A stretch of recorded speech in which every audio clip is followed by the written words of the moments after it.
Isn't he? What do you think about him? Let's bring in law enforcement expert Sunny Slaughter, get her thoughts. Sunny, good morning to you. What do you think of this man? Good morning, Julie. Oh my gosh. You know. Where do we begin, my friend? Where do we begin with him?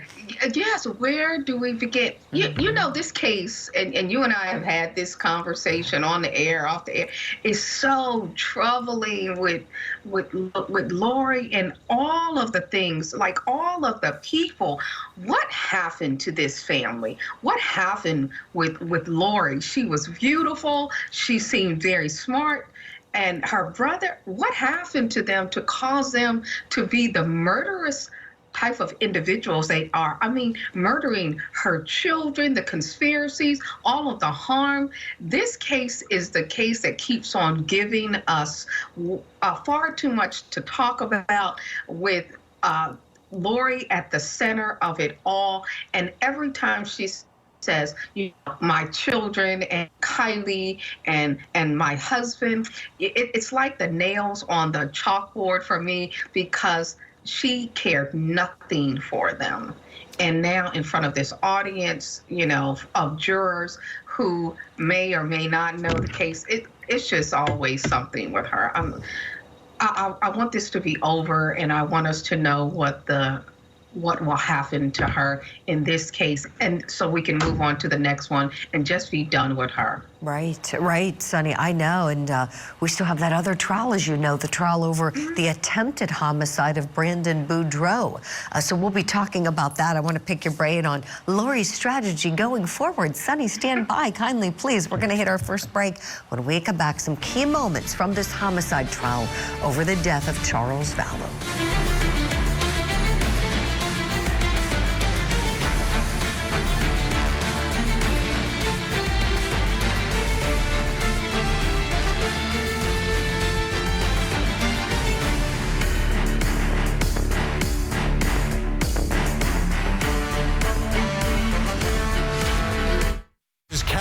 A killer girlfriend? She's guilty. Or the scapegoat in an elaborate cover-up? Karen Reed was framed! Karen Reed is accused of murdering her police officer boyfriend. Defendant stated repeatedly, I hit him, I hit him. She may end up taking the stand. Her first trial ended with a hung jury. They haven't proven anything. Will a jury finally agree on a verdict? We know who did it. The Karen Reed murder retrial. Live coverage today on Court TV.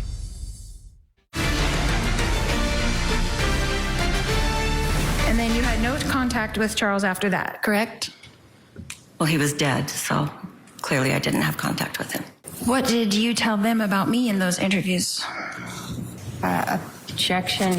Do you feel like you have something to offer here today in relation to the crime that I'm charged with? Objection relevance.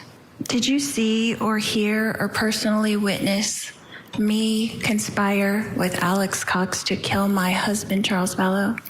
No, but I saw a ton of evidence that did. And the jury has seen all of the state's evidence so far. Question is, will they see any evidence offered by Lori Vallow Daybell? Well, her trial resumes later today. She's expected to rest, but there is still the possibility that she could change her mind and the court would allow her to call witnesses, even herself, to testify in her own defense. So while we're waiting for that to happen, let's look back at some of the major moments from her trial. One of the first times we saw lawyer Lori in action was when she gave her all-important opening statement. Here we go. Ladies and gentlemen of the jury, I have been charged with a crime, a serious crime. And the only question here is, did I commit this crime? Conspiracy. Conspiracy is an agreement between two or more people to commit a crime. Just want to move this. Okay, so you see here. Okay. There has to be an agreement. There has to be a plan. The evidence in this case will show that Charles Vallow and I got married in February 2006. It will show that it was my fourth marriage and Charles' third marriage. At that time, we each had 2 children. I had Colby, who was 9, and Tylee, who was 3. Charles had Cole, who was also 9, and Zach, who was 7. The evidence will show that our family moved from Austin, Texas to Chandler, Arizona in 2009. The evidence will show that Charles and I adopted our great-nephew, JJ, who was born in 2012. The evidence will show that Charles was a licensed life insurance salesman and worked as an independent contractor, selling life insurance policies and annuities, and owned his own business. The evidence will show that Charles and I purchased life insurance policies early in our marriage, and Charles had them issued to the maximum amount possible to each of us. The evidence will show that Charles was 17 years older than me, and that because of Charles' age and an issue that he had with high blood pressure, the maximum amount of life insurance that could be approved for Charles was $1 million. The maximum amount of life insurance that I could be approved for because of my age and my health was $2 million. The evidence will show that Charles and I had a happy marriage for 13 years. That he was, in fact, a baseball player, and that he played high school, college ball, and AAA ball, and that he was, in fact, a left-handed pitcher, a southpaw, they call him, but he was a right-handed batter, as could be attested to by anybody who knew Charles well and his high school baseball coach, Greg Davis. The evidence will show that Tylee was, and in 2014, our family moved from Chandler, Arizona to Kauai, Hawaii. We lived there for 3.5 years and returned to Chandler in 2017. The evidence will show that Tylee was 3 years old when Charles and I got married, and that when she became a teenager, the relationship between Tylee and her stepfather, Charles, became so difficult that Tylee and Charles had to seek a therapist, a family therapist, to stop them from fighting. The evidence will show that together, Charles and Tylee met with this therapist after we moved back to the mainland in 2017. The evidence will show that in April of 2018, Tylee's biological father passed away from a heart attack. And at that time, Charles called Social Security and made an appointment at the Social Security office. I'm going to object to hearsay. Sustain.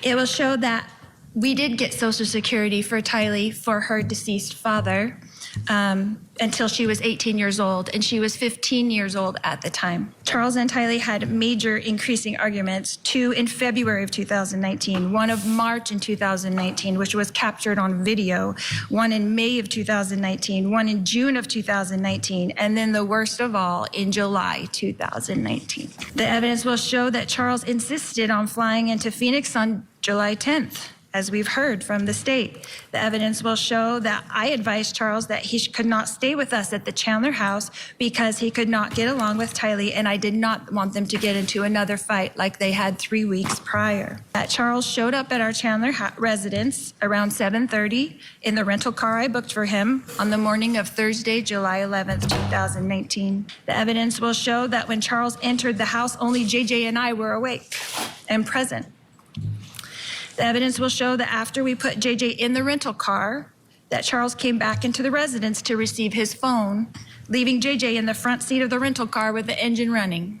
He was 7 years old. The evidence will show that Charles began to scream at me when I refused to hand him his phone. The evidence will show that Charles' screaming woke up Tylee and Alex. The evidence will show that Tylee came out of her room with a bat to protect me, her mother, from her stepfather, Charles Vallow.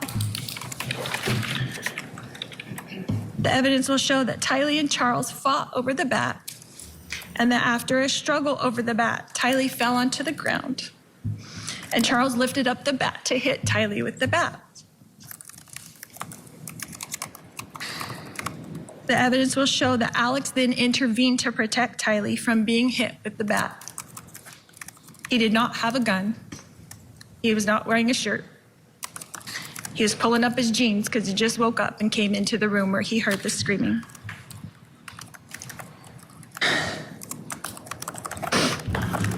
The evidence will show that Alex and Charles got into a physical struggle for the bat and fell onto the ground.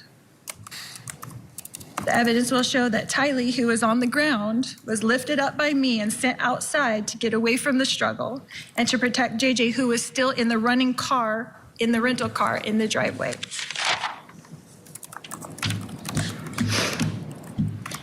The evidence will show that after this struggle on the ground between Charles and Alex, that Charles prevailed with the bat and began to come towards me with the bat as I ran away from him into the kitchen.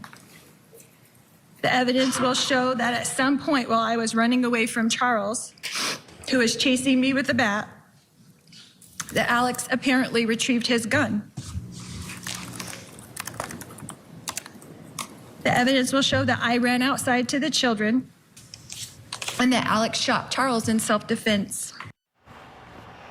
Okay, we were just saying as we were watching this, I'm talking with my colleagues here at Court TV about, did the evidence really show those things? Remember, she did a lot of the evidence will show. That was her favorite phrase when she delivered her opening statement.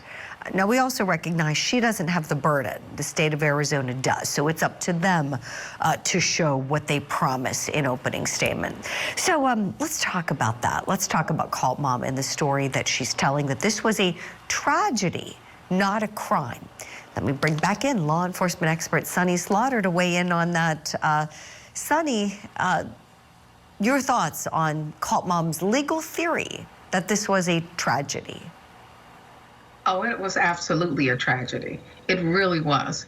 It was a tragedy of profound proportion. I wish that law enforcement had a way to address the concerns of Charles that he expressed prior to his death. I wish that so many other things could have happened and that he and Kylie could have had a different type of relationship. But this was absolutely a crime by all accounts. This was a criminal act.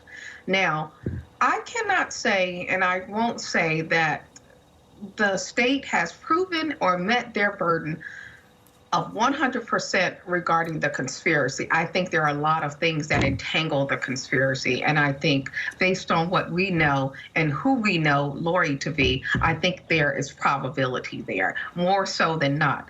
But she did not prove all of the things that she said she was going to prove. And with the way that she said it, I know she was trying to be professional, and she did sound professional for someone who is a lay person. But she also made it sound very personal. And what we know of her is that she didn't care anything about Charles. She didn't care anything about JJ, and she didn't care anything about Kylie, and she only cared about herself, and she didn't prove anything, but for those that know her, that she is who she is. She is out of her mind and not insane, because she is clearly culpable of putting together lots of murder and mayhem.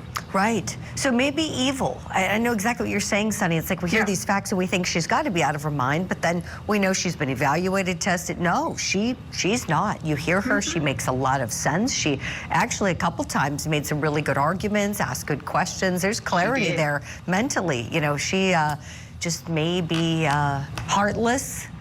Maybe soulless, I don't know. She's something. Calculating. Calculating, yes, she is that. She's for something sure. else. Maybe she has a personality disorder. Yeah, exactly. She knows what she's doing.